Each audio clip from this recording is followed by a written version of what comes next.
और हम डिस्कस करते हैं about the main concept that is known as types of businesses. जितने भी बिजनेसेस आप सोच रहे हैं ना, असल में वो इन्हीं 3 टाइप्स में से हैं। ये जो मार्ट्स हैं, जहां से आप नॉर्मली मंथली ग्रोसरी वगैरह करते हैं, ये कुछ चीजें वगैरह परचेज करते हैं, ये बेसिकली क्या कर रहे होते हैं मेरे भाई, ये ट्रेडिंग बिजनेस कर रहे हैं। अगर मुझसे कोई पूछे कि भाई सबसे पहले मुझे क्या चाहिए, तो मैं उसको सिंपल ये बताऊंगा कि सरकार आपको सबसे पहले बोरी भर के नोटे चाहिए। लेकिन आपको सिर्फ इस चीज की नॉलेज होनी चाहिए कि मार्केट में कौन सा प्रोडक्ट है जिसकी आजकल डिमांड धाबड़धूस है। अगर ये 2 चीजें हैं तो मैं ट्रेडिंग बिजनेस कर सकता हूं, क्योंकि मैंने आपको बताया कि इसके लिए आपको कोई बहुत बड़े सेटअप की, कोई बहुत मेजर सेटअप की जरूरत ही नहीं। मैन्युफैक्चरिंग बिजनेस का काम है। मैंने कहा जी इसका कोई और काम नहीं है, ये सिंपल क्या करेगा मेरे भाई, ये रॉ मटेरियल को कन्वर्ट कर देगा, किसके अंदर, ये रॉ मटेरियल को कन्वर्ट कर देगा फिनिश गुड के अंदर। ठीक हो गया मेरे भाई। तो 2 मेन चीजें मैंने कहा जी, इसका काम क्या है, converting raw material into finish good. और मैंने उसको थोड़ा सा डिफाइन आपके लिए ये कर दिया है कि कन्वर्टिंग रॉ मटेरियल। सरकार रॉ मटेरियल किसको कहते हैं, किसी भी प्रोडक्ट की जो ओरिजिनल शक्ल होती है ना, किसी भी प्रोडक्ट की जो ओरिजिनल हालत या जो ओरिजिनल शक्ल होती है, उसे हम नाम देते हैं रॉ मटेरियल। किसी भी प्रोडक्ट की जो ओरिजिनल हालत, जो ओरिजिनल शक्ल होती है, उसे हम नाम देते हैं raw material. There are multiple products जिनकी ओरिजिनल फॉर्म आज मेरे किसी काम की नहीं। देयर आर मल्टीपल प्रोडक्ट्स जिसकी ओरिजिनल फॉर्म आज मेरे किसी काम की नहीं है। और फिर हमने सोचकर यह फैसला किया कि ऐसे तमाम प्रोडक्ट्स जिसकी ओरिजिनल फॉर्म मेरे किसी काम की नहीं है, जिसे मैं रॉ मटेरियल का नाम देता हूं, उसे different technique, different technology, labour का इस्तेमाल करते हुए एक ऐसे प्रोडक्ट में कन्वर्ट करूंगा जिसे मैं आज की तारीख में इस्तेमाल कर सकता हूंगा।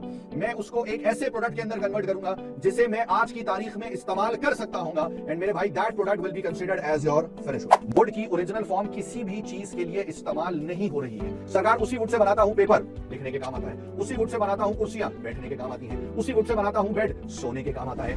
रबर की ओरिजिनल फॉर्म मेरे किसी काम की नहीं। और से सुनना मेरी बात, बड़ी तबाकू किस्म की बात बताने जा रहा हूं। रबर की ओरिजिनल फॉर्म मेरे किसी काम की नहीं, लेकिन जब मैं उसी रबर से टायर बना लेता हूं तो वो मेरे काम के हैं। अगर टायर नहीं बनेंगे तो गाड़ियां कैसे चलेंगी मेरे भाई, प्लेन्स कैसे चलेंगे, बसेस कैसे चलेंगी, ट्रक्स कैसे चलेंगे, आप समझ लें। और आप चीनी की जगह लेकर जा रहे हैं गन्ने। आपने ट्रे में चाय के कप रखे में, साथ में 2-2 टुकड़े गन्नों के। आप गए, आपने बेसिकली चाय का कप पकड़ाया और साथ ही मेहमान को गन्ना दिया। आपने कहा सरकार, गन्ना अब आप चाय के कप में डालें और उसको हिलाएं। चाय के कप में डाल के गन्ने को ऐसे हिलाएं और गन्ना जैसे जैसे हिलेगा चाय मीठी होती चली जाएगी। तो आप सोचेंगे कितना अजीब लगेगा, मेहमान चाय के कप में गन्ना घुमा रहा है और सारे कोई 8-10 मेहमान बैठे, सब चाय के कप में जो है ना वो गन्ने घुमा रहे हैं। अब जब सब चाय के कप में गन्ने घुमा रहे होंगे तो कैसे हालात कशीदा होंगे। अब आप सोचे गन्ने और आप सोचे चीनी, तो आपको जमीन आसमान का फर्क नजर आ जाएगा। समझ रहे? इस वजह से मैंने क्या कहा, कपास की ओरिजिनल फॉर्म मेरे किसी काम की नहीं है, लेकिन जब इसी कपास को मैं कन्वर्ट कर देता हूं कॉटन क्लोथ्स के अंदर या डिफरेंट टाइप के क्लोथ्स के अंदर, तो ऑटोमेटिकली अब वो एज अ फिनिश गुड मेरे काम का है। तो इस वजह से मैन्युफैक्चरिंग बिजनेसेस का काम ये है that they convert the raw material into the finish. Servicing business के अंदर बेसिकली हम कोई चीज नहीं बेच रहे होते, बल्कि बेसिकली हम करते ये हैं कि हम सर्विसिंग बिजनेस के अंदर एक पर्टिकुलर इंडिविजुअल अपनी क्वालिफिकेशन और अपने एक्सपीरियंस की बेसिस के ऊपर आपको कंसल्टेशन प्रोवाइड करता है, एक तरीके से आपको बेनिफिट प्रोवाइड करता है। लाइक डॉक्टर्स, lawyers, accountants,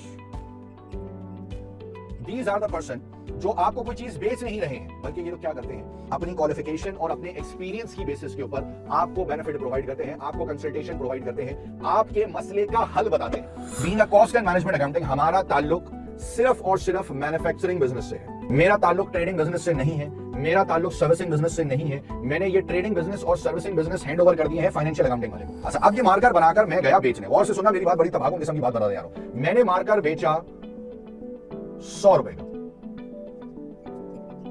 मैंने मार्कर बेच दिया 100 रुपए का। कि मैं उस वक्त तक प्रॉफिट एंड लॉस कैलकुलेट नहीं कर सकता जब तक मुझे किसी भी प्रोडक्ट की मैन्युफैक्चरिंग कॉस्ट नहीं मालूम होगी। मान लें कि इस पूरे मार्कर को बनाने में लगे 70 रुपए, तो आपने कहा सर फिर सिंपल है, मैं 100 रुपए में से 70 रुपए को माइनस कर दूंगा, तो वो जो 30 रुपए हमारे बचे हैं ना, वो जो 30 रुपए हमारे बचे हैं, वो हमारा कहलाया जाएगा प्रॉफिट। की ऑब्जेक्टिव या one of the major objective is to calculate the cost of the product. इसलिए मैंने कहा कि ये सीक्रेट इंफॉर्मेशन है, that is why cost and management accounting is known as internal accounting. जो भी बात है, जो भी कॉस्ट की कैलकुलेशन है, 4 दीवारी के अंदर, बाहर किसी को नहीं बताना है, क्योंकि मैं कंज्यूमर से अपनी मर्जी की प्राइस उस वक्त तक चार्ज कर सकता हूं जब तक उस कंज्यूमर को मेरे प्रोडक्ट की कॉस्ट के बारे में इल्म नहीं है। बस इस चीज को ध्यान में रखना होगा आपने, that is the concept of cost. दूसरा वर्ड क्या था मेरे भाई, दूसरा वर्ड था मैनेजमेंट। जो मैनेजमेंट का असल ऑब्जेक्टिव है ना, that is to check the performance of the employees. इन्होंने एम्प्लॉइज की परफॉर्मेंस को चेक करना। हर इंसान के अंदर एक दरिंदा है, दरिंदा। हर इंसान के अंदर कौन है, हर इंसान के अंदर एक शैतान है, शैतान बोले तो दरिंदा। और आप इंसानों वाली जिंदगी क्यों गुजार रहे हैं, आप इंसानों वाली जिंदगी सिर्फ इसलिए गुजार रहे हैं क्योंकि आपके ऊपर है डंडा। लेकिन आपके पेरेंट्स आए तो आप उनसे बोलेंगे अस्सलाम वालेकुम, आ गए आप लोग, अम्मी अब्बू आ गए, आए बैठे, पानी पिलाएं, पानी पिलाऊंगा आपको। ये दोस्त आया, अबे आ गया तू, तेरी अब इसमें वो अल्फाज इस्तेमाल हुए जो आपने करने थे, मैंने सेंसर कर दिए। और ये डिफरेंस क्यों है, ये डिफरेंस किसकी वजह से है, सिर्फ एक डंडे की वजह से। 90% हम कॉस्ट अकाउंटिंग को डील करेंगे, मैनेजमेंट अकाउंटिंग को हम सिर्फ 10% डील करेंगे। इसका मतलब है कि फिलहाल कोर्स में जो मेजर पोर्शन है वो कॉस्ट अकाउंटिंग का है। चलें जी बच्चों, अब हम आ गए सवाल देखने के लिए, that is the per unit. आपको पैसे मिलेंगे 3.75 पर यूनिट, फिर 126 से 275 पर आपको पैसे मिलेंगे 3.95 पर यूनिट।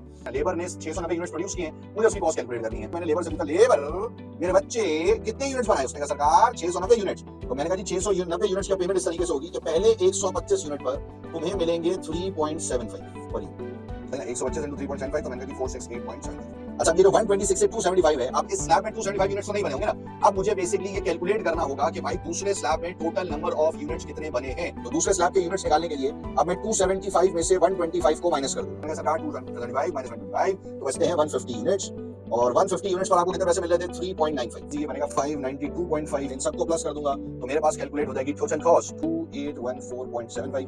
याद रहे कि ये राउंड ऑफ नहीं होगा। ठीक हो गया मेरा बेटा, आई होप कि आपको यहाँ तक की कहानी समझ आ गई।